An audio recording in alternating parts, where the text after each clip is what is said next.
Hello everyone, it is me, Greybeard. Thank you for watching. I'm not used to doing this YouTube stuff, and I have always just hated self-promotion, so I doubt I'll ever get much traction.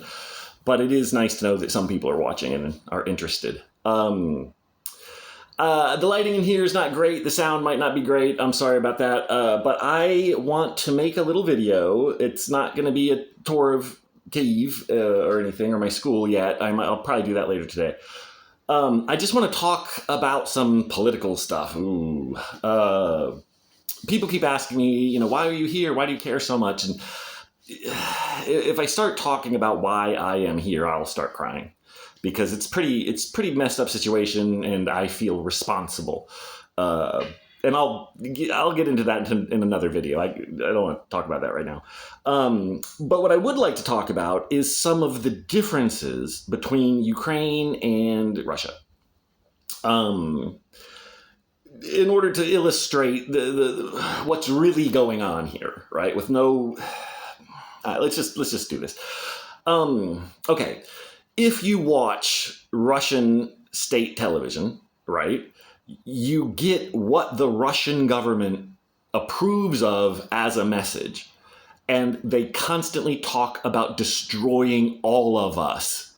Okay? The Western media just ignores this. Like, oh, it's just propaganda. It's just crazy. They're just saying some crazy stuff. This is the official stated position of the Russian government that they are broadcasting to all of their millions of people every day. This is the state identity. We are a group of people who want to destroy the West. That is their direct message. Listen to it. That's all my only advice, right? On that one, on the Russian propaganda. Don't trust it, but understand what it is that they're saying.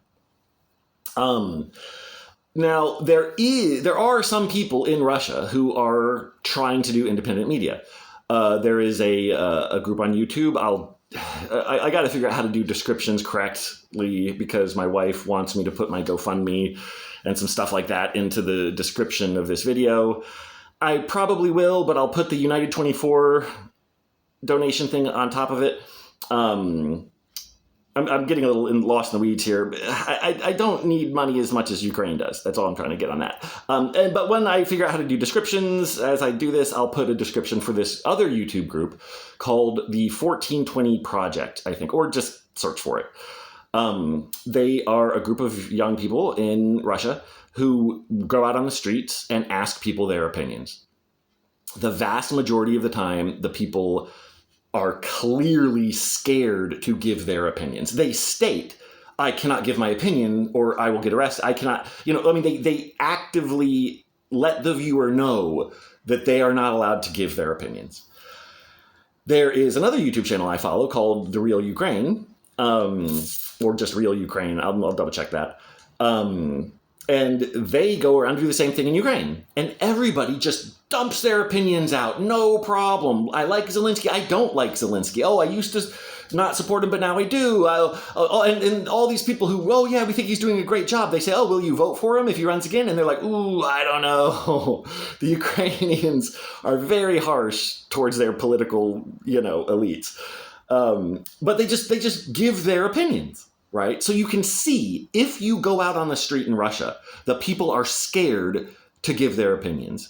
If you go out onto the street in Ukraine, people have no problem giving their opinions, right? That is a huge, huge piece of evidence about the nature of these two places, right? So that's one thing I wanted to point out, that there's all these people in the West who act like you can't trust information that is coming out of Ukraine. That if the Russians say one thing and the Ukrainians say another thing, well, we don't really know. It's like, okay. I'm going to skip some of it. I've got notes here of things I want to talk about, and I'm going to skip over here because I'm scatterbrained. Okay,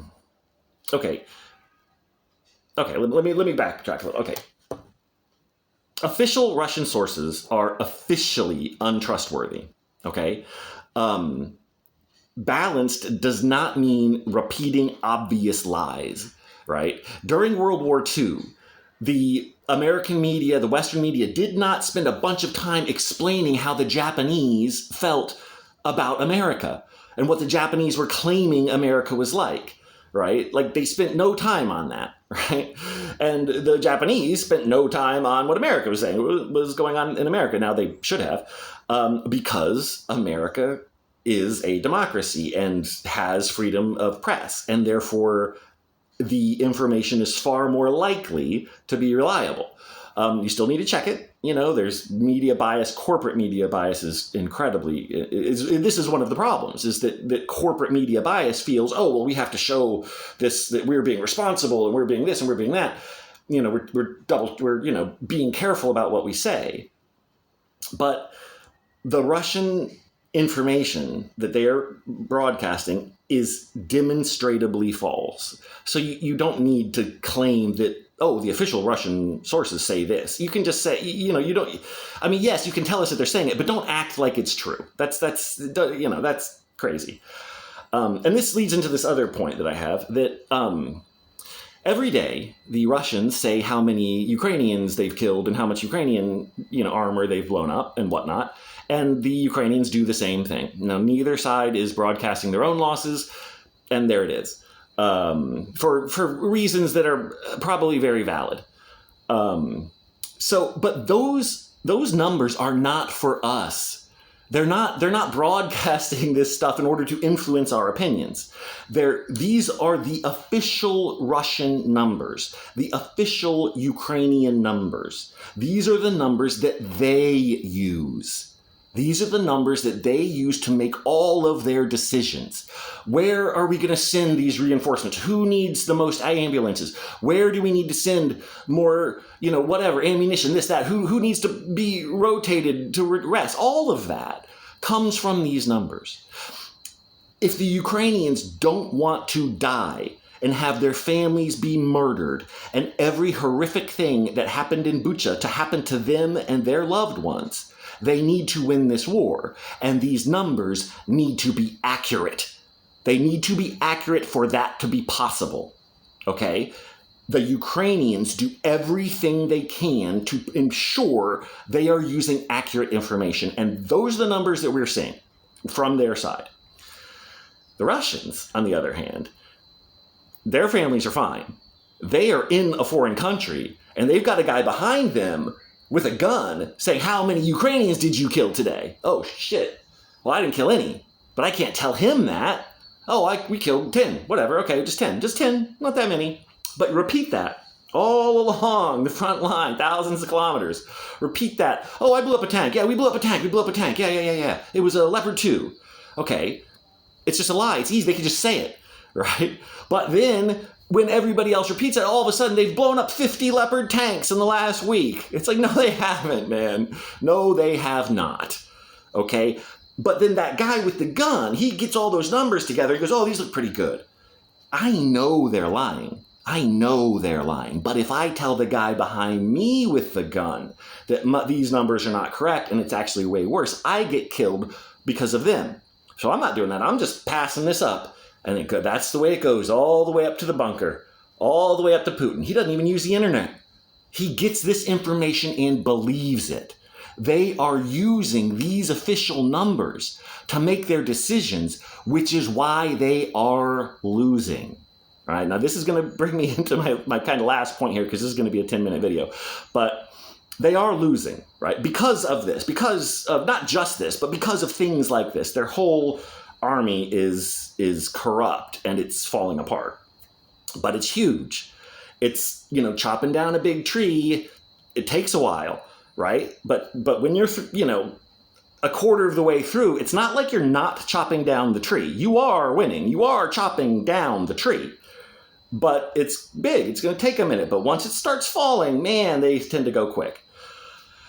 Now, a lot of people look at the current state of the conflict and they say, well, but Ukraine isn't winning because they're not advancing. It's like World War I. It's trench warfare. It's like World War I. Oh no, World War I. World War I ended. World War I ended because the Germans could not keep it up. It didn't matter that the trenches from the Battle of the Somme to the last day were basically the same. It didn't matter. Their army was getting devastated, and that is what is happening in Ukraine. It absolutely is what is happening here. So this idea that just because the front lines are similar to a war a long time ago, yeah, okay, and oh, hey, what were the results of that war? For Russia specifically? Oh, yes, it directly led to the death of all of their leaders.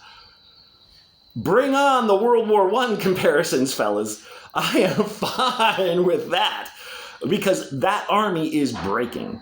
And eventually, logistics become unsustainable. If you have not had gas or water for 3 days, you're not fighting, right? You're not moving any of your tanks. You're not moving any of your soldiers. They're going to sit there and maybe shoot off a couple of rounds when the guys come. It's not going to be easy, but they're not an effective, combative force, right? They can sit there and be hard to clean up, but that's it. And that's where we're at now. And this entire time, the Ukrainian army is getting nothing but stronger. Now, we need to speed that up. I am going to make a separate video about how utterly enraged I am. I can't even talk about it. But we need to up the supply of weapons. We need to up the supply of technology to bring the balance of power even more into Ukraine's favor as quickly as possible so that we can bring about the downfall of the Russian army. And if people want to call this a proxy war or whatever, you know what? I'm fine with that. I'm fine with that now. This is a world war. We're doing it better. We're doing it much better, just like we handled the pandemic better, just like we handled the financial crashes better. We're repeating all the mistakes of 100 years ago. We're just handling them a little bit better, right? And Ukraine is winning this war. That's like in every meaning of that statement. It might be quick. It might take a long time. I tend to be optimistic about it. I have a lot of faith in the Ukrainian military. But yeah, that's where we're at. Also, last point. Why are we so concerned about Ukraine when so many other things are going wrong in the rest of the world? It's really easy to support democracy versus tyranny. Around the world, with a lot of these other conflicts, we're given a choice between one strong man and a different strong man in a place that has never really accepted democracy or the rule of law. That doesn't mean we should turn away from it. It's a lot more difficult to know where to put your energies, right? Here, it's very clear. It's utterly clear. You can just do it and have a direct impact on doing good in the world. So yeah, that's also part of it. Plus, as an American and as someone who lives in Japan, I feel a direct personal responsibility to this conflict. We promised them that we would not let this happen, and we did. I'll get into that later. I love you guys. Thanks for watching. I know it's a long one. I appreciate it. I am going to try and do this in Japanese. Well, I can do it in Japanese, but it will be it'll be weird. Because I sound like a criminal when I speak Japanese naturally. But we'll get into that later. Love you guys. Thanks for watching. Bye-bye.